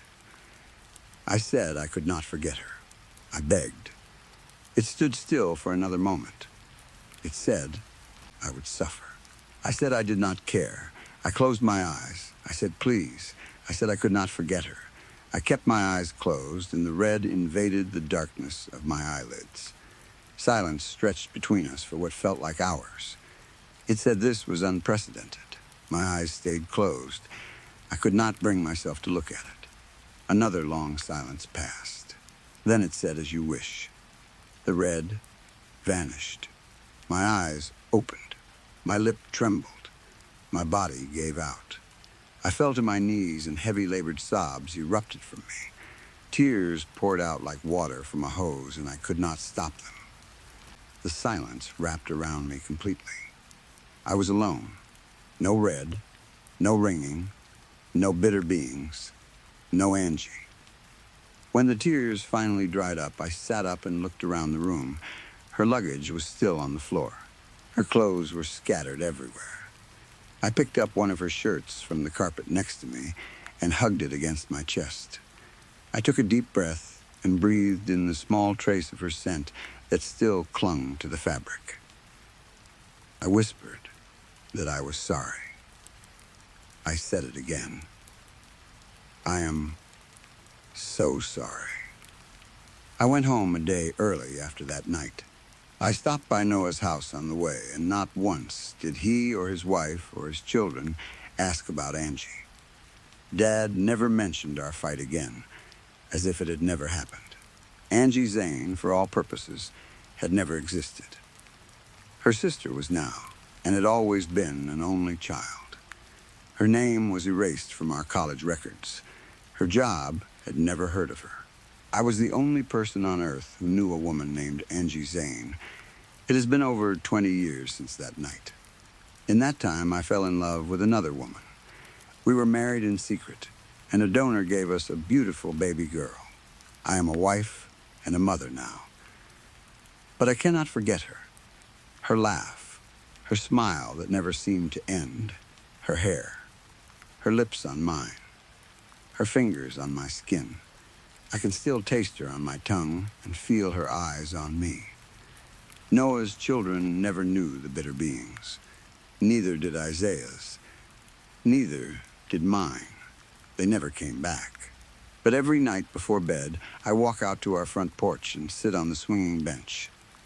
I look up at the stars, and I whisper her name, and I hope and pray that I will see something up there. I pray to hear that ringing one more time. I pray to see that red light again. It never comes. My daughter calls to me from the front door. She says, "Mom." My eyes stay on the stars. I say, "Yes, sweetie." She asks if she can go out tonight. She says she and Jane just want to go to the movies. I smile and turn my head to look at her. Her brown hair falls past her shoulders in waves. Her eyes sparkle green, and she has the most beautiful smile. I tell her, "Sure, honey." I say, "Do not be out too late." She squeals and thanks me and says she loves me. I call back to her as I watch her run inside. I say, "I love you, Angie." I look back up at the stars and repeat it quietly to myself. I love you, Angie. Story 5. I am not someone who gets lucky. I want to be very clear about that before I say anything else. Because everything that comes after this is going to sound like luck, and I need you to understand that it was not. I had been applying for analyst jobs for 11 weeks straight when I found the listing. It was a mid-level firm in the kind of business district that takes itself a little too seriously. The position was for a junior analyst. The listing itself was nothing special, nothing that should have stood out, except for one thing I could not quite name at the time. The language in it felt familiar. Not familiar like I had seen it somewhere before, but familiar the way your own handwriting looks when you see it from across a room. You know it belongs to you even before you get close enough to read it. I told myself I was projecting. I wrote my cover letter, attached my resume, and submitted the whole thing at 11:47 on a Tuesday night. Their response came at 11:52. 5 minutes. I told myself it was just an automated acknowledgement, the kind of reply that gets triggered the second an application hits the system. Then the interview confirmation arrived 3 minutes after that. I told myself that was automated too. I went to bed that night telling myself a lot of things. The man who interviewed me was named Rafik. He was a senior manager. He wore a pale shirt with the sleeves rolled up exactly twice, neat and deliberate. And he was the kind of person who made a room feel slightly calmer just by being in it. When I walked in, he stood up. People do not really do that anymore, not in interviews, not in offices, not anywhere. But he did it naturally, without making a show of it. And then he gestured toward the chair across from him, the way you gesture toward a seat that has been waiting for someone specific. He already knew my coffee order. When I looked at him, he said it was listed on my application form. I have filled out enough application forms in my life to know that no such field exists on any of them. There is no box where you write down how you take your coffee. But he said it so easily, so casually, with absolutely no weight behind the words, that I let it go. You let small things go when you want something badly enough. You file them away in the back of your mind, and you move forward. The interview lasted 22 minutes. It did not feel like an interview. It felt more like a briefing, like I was being brought up to speed on something rather than being evaluated for it. He asked me about my experience, but the way he asked made it clear that he already knew the answers. He was not testing me. He was giving me the courtesy of saying things out loud that he had apparently already confirmed on his own. At one point, without even looking up from his notes, he said, "You will find this role very natural. Not we think you will. Not I believe you will. Just a plain statement of fact, delivered to the surface of the table between us like something that had already been settled." I got the offer before I reached the lobby. The email came through while I was still walking down the hallway. I accepted it in the elevator. I have held multiple jobs in my life, and I have never experienced anything that moved that fast. They asked me to start the very next day. The first morning, I arrived early. I wanted to make a good impression. I found my desk without any trouble, and sitting on it was a nameplate with my name already printed on it. Not a handwritten card, not a sticky note, but a proper printed nameplate. The kind that has to be ordered from a supplier. The kind that takes days to produce and deliver. I stood there looking at it for a moment, longer than I should have.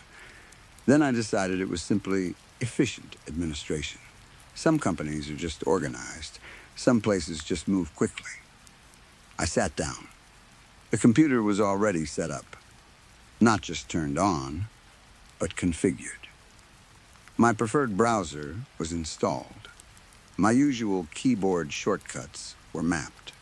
The screen brightness was set to 64%, which is the exact number I use on every device I own. I have never told anyone that number.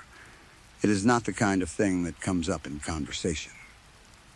For a brief moment, something flickered in the back of my mind. A half-formed thought that maybe all of this was more than just coincidence. But I had work to do, and the thought dissolved before it fully took shape. A colleague walked past my desk that morning and said, "So good to have you back." I looked up at him, half curious and half confused.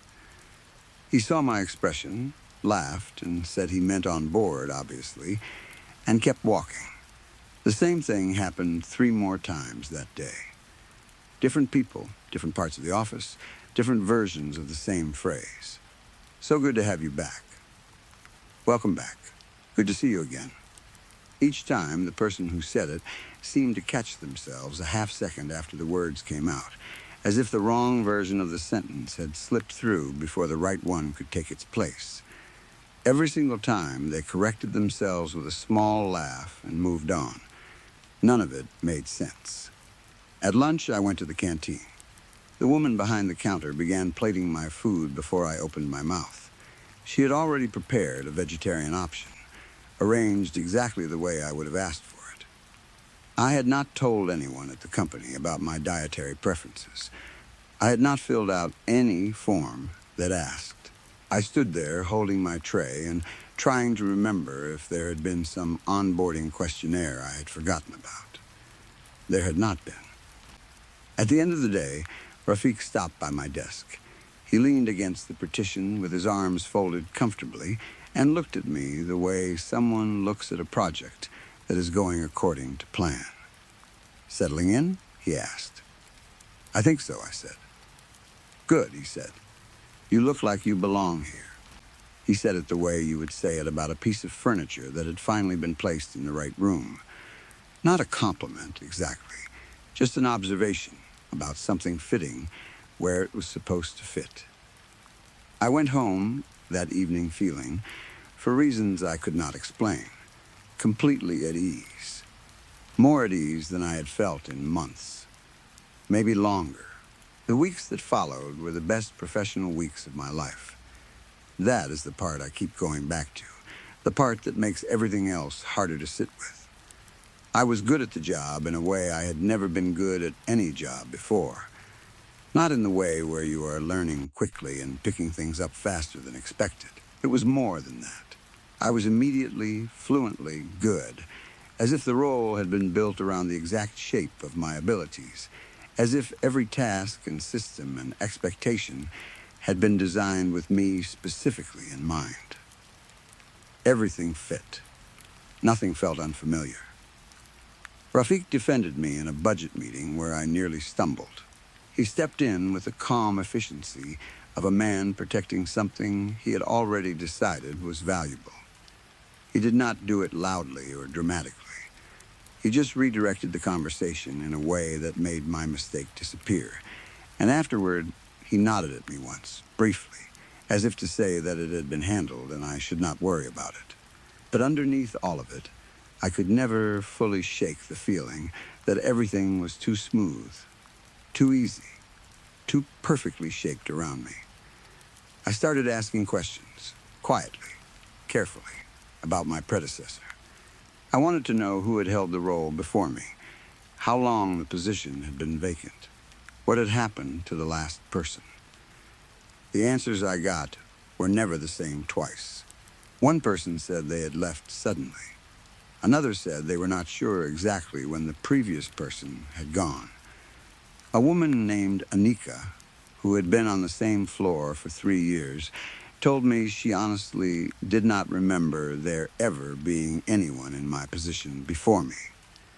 She said it without any hesitation, like she genuinely meant it. I told myself that people do not pay attention to things that do not affect them directly. I told myself turnover is high in places like this and memories are short. I told myself a lot of things. Yesterday morning, I was looking for a printer that was not jammed. That is all I was doing. Nothing dramatic, nothing driven by suspicion, just a man trying to print a document.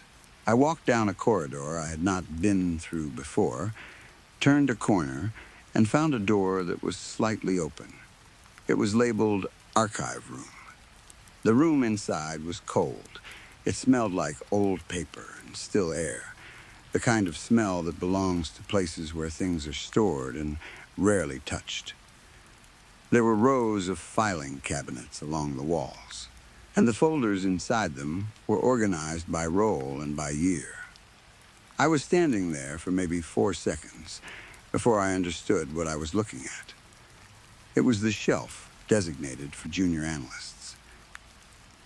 Every person who had ever held my position filed chronologically, going back further than the company's current name, further than the current building lease, further than I had any reason to expect.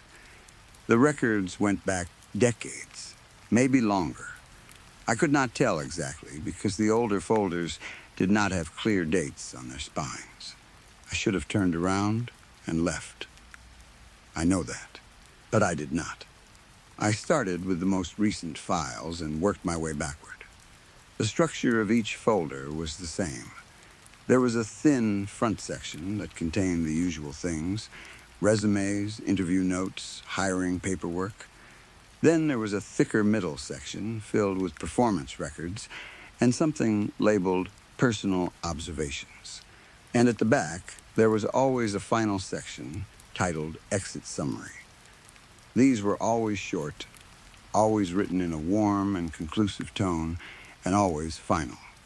The language in them was gentle but absolute, like a door being closed softly, but completely.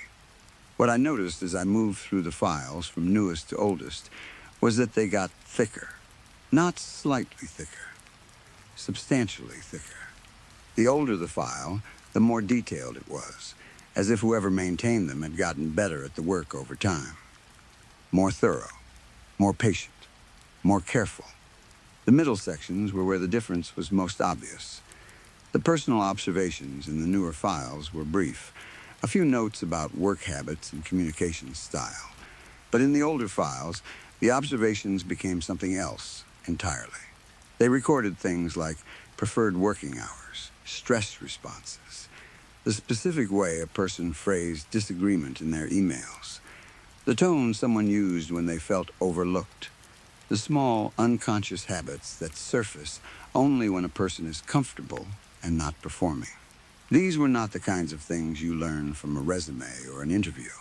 These were the kinds of things you learn from proximity, from closeness, from watching someone carefully over a long period of time without them knowing they were being watched. The kind of portrait that takes patience to build. The kind that requires being close enough to matter. My file was at the very back of the shelf, It was the thickest one. The first few pages were things I recognized: my resume, a transcript of my interview with Rafik, observations from my first week that were accurate and unremarkable. Standard things. Normal things. But then the pages continued, and as I turned them, the dates on them moved backward, past my start date, past my application, past the night I submitted my resume at 11:47 on a Tuesday. There were notes from 4 months before I ever saw the listing. 5 months, maybe more. Observations about my habits, my routines, my responses to things, the particular way I go quiet when I feel like I am being overlooked. There was a note about the way I hold my coffee cup with both hands when I am thinking.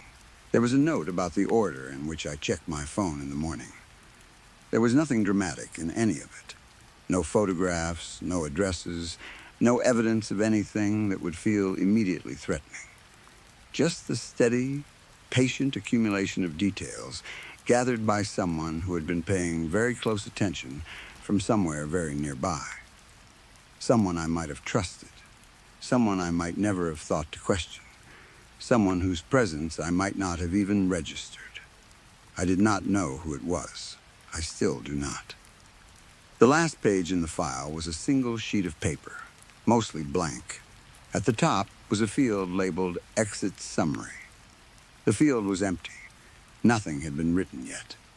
But at the bottom of the page, one thing had already been filled in. Today's date. Already printed. Already set. I put the file back exactly where I found it. I closed the cabinet drawer. I walked out of the archive room and pulled the door shut behind me, leaving it slightly open, the same way I had found it. I went back to my desk and sat down. Rafik was crossing the floor just as I settled into my chair.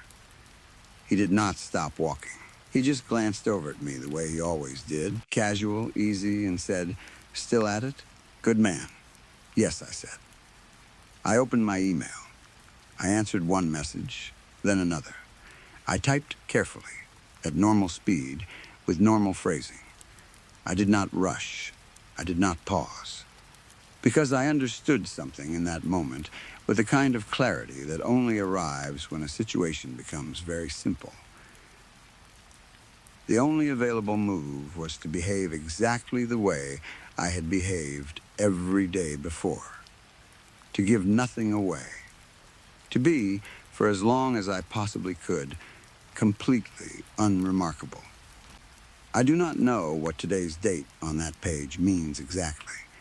I do not know if it marks a decision that has already been made, or a process that is already in motion, or something I have not even thought of yet. I do not know how many folders are on that shelf, or how far back the dates go, or who maintained them before Rafik, or who will maintain them after. I do not know if the people in those files left on their own terms or on someone else's. I do not know what the exit summary says when it is finally filled in. What I know is that I came home last night, and I sat down. And I started writing all of this because I did not know what else to do with it. I am not writing this because I want sympathy. I am not writing this because I think someone in the comments is going to save me. I am writing this because tomorrow morning I am going back in. I know that already, with the same certainty, I knew I had the job before I left the lobby. I know it the way I know my screen brightness is set to 64%, the way I know my coffee order was on no application form, the way I know that the woman in the canteen will have my plate ready before I say a word. I just need someone to tell me what to do when I get there. Not whether I should go. I am going. That part is not a question anymore. Tell me what to do when I arrive. Tell me how to sit across from Rafik and take the coffee he will hand me and smile and look like a man who knows absolutely nothing. Tell me how to do that while knowing what I know about that room and that file and that page with today's date already printed at the bottom. Tell me how to be unremarkable when I know that someone, somewhere, has been watching me be exactly that for longer than I ever realized. Tell me everything. I am listening. I will be at my desk by 8.